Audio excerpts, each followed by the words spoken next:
Well, hello, it's Brother Peter. Tidbits from the Word. I'm in Ecclesiastes. This is a good book. Ecclesiastes has been dubbed by many a preacher and many a Bible study and scholar as a word of human speaking. And perhaps it is, but it's also speaking humanly from God.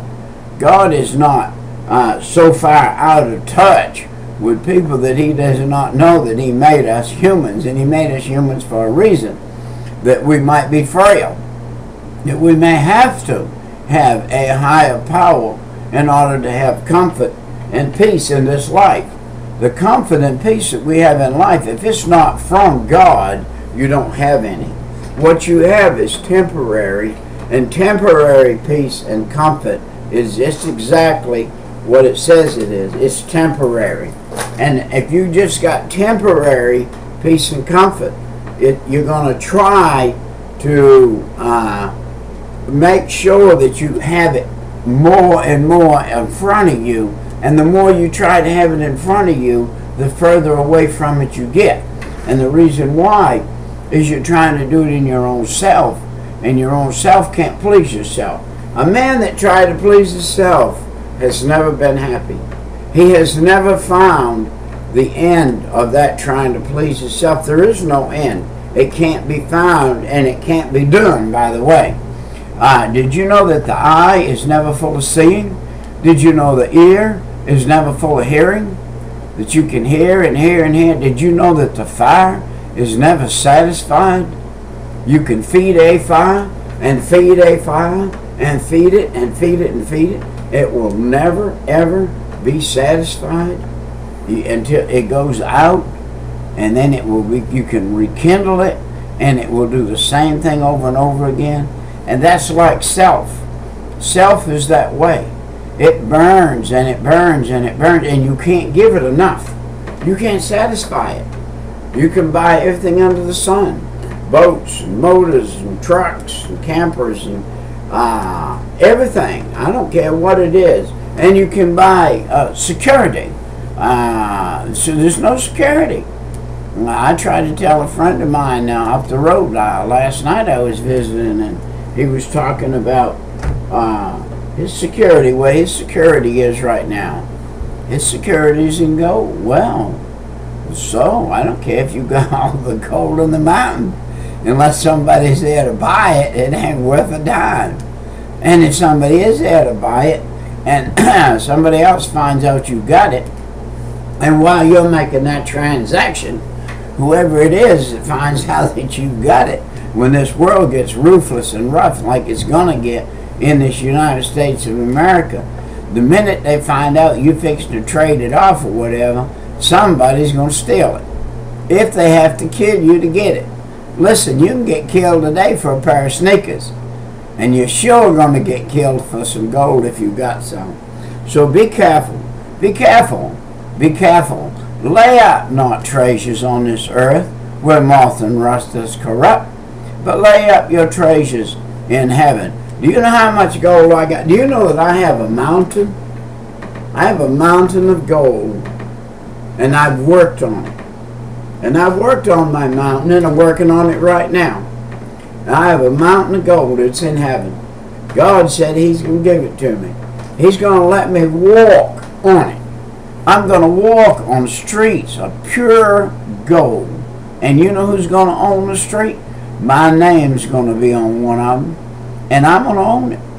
And you know why? Because I put it up there. I've been putting it up there now for 40 years. And how you been doing that, Brother Peter?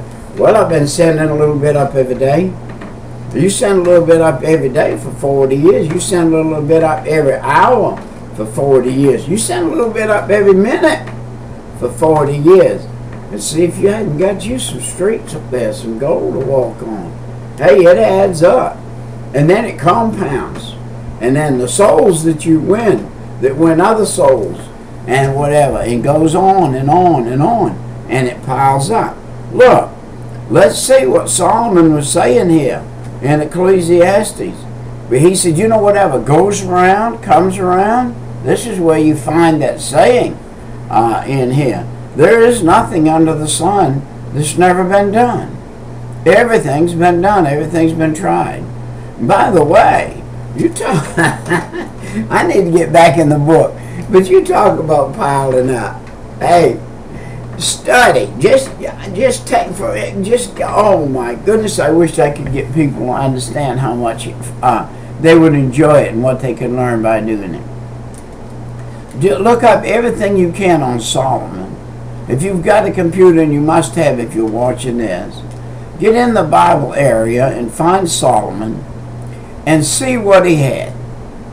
Here's a man with 900 or so, 1,000 women at his disposal, married, most of them. And then he has 300 concubines. These are women that are at his disposal any given moment, any time. Now, not only that, he had thousands of people. Did you know that when Solomon sat down to eat, there was hundreds, literally, actually there were thousands of people sat down and ate when Solomon sat down to eat. Every meal Solomon ate, he had to feed 1,000 or more people, maybe 2,000 or 3,000 people, every time he ate. Every time.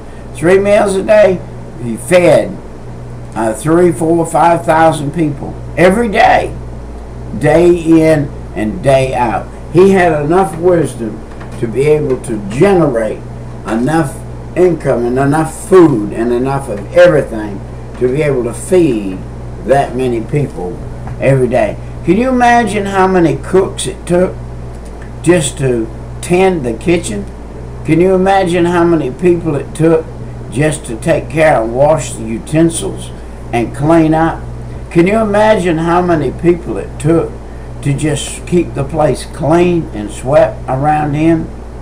Can you imagine, here's a man with thousands of people in his palace and in his place. He had an army of people that was his. He had to take care of them.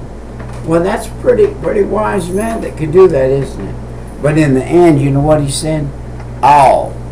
A-L-L. All was vexation of the spirit and travail. It was travail and vexation of the spirit. You know what? He vexed his righteous life daily, doing unlawful deeds, which was after he gave himself to God. He was not supposed to please just himself.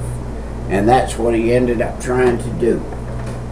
And right down at the end, he's going to say right here, I find that all is vexation of the spirit and the soul and the body. And I amassed such great wealth just to leave it to a fool. He left it to a fool. Do you know that after Solomon died and left this earth, that almost immediately, look at it and find out, nothing else was said. Nothing else was said. Nothing else was said. It was done. It began to disperse. The second the man left this earth, everything he left behind decided to disperse and was gone. Poof. Just like that. People all that were waiting, they were all waiting at the gate for him to die. I'm suspecting the guy down there attending the 1,500. He had 1,500 caves with horses in them and chariots. And that man was waiting. And when Solomon died, he already had 10 or 15 of them things ready to poof, go. And could go with them. And nobody could say anything because it was too early yet. And he could disappear with those. And somebody else. And the cook had the pots lined up. And when he left, boom, the pots was gone. There's nothing to cook with anymore. And everybody was gone. You know, this one man held it all together. And when he left, it all went to pieces. Now, wouldn't it have been nicer had he been continually in the Lord during this period of time with that wisdom? That he had used it 100% for the Lord and not for personal and self-gain. I'm here to tell you, my friend, you're not going to find it in personal gain. Well, our time's come and gone. I'll see you next time.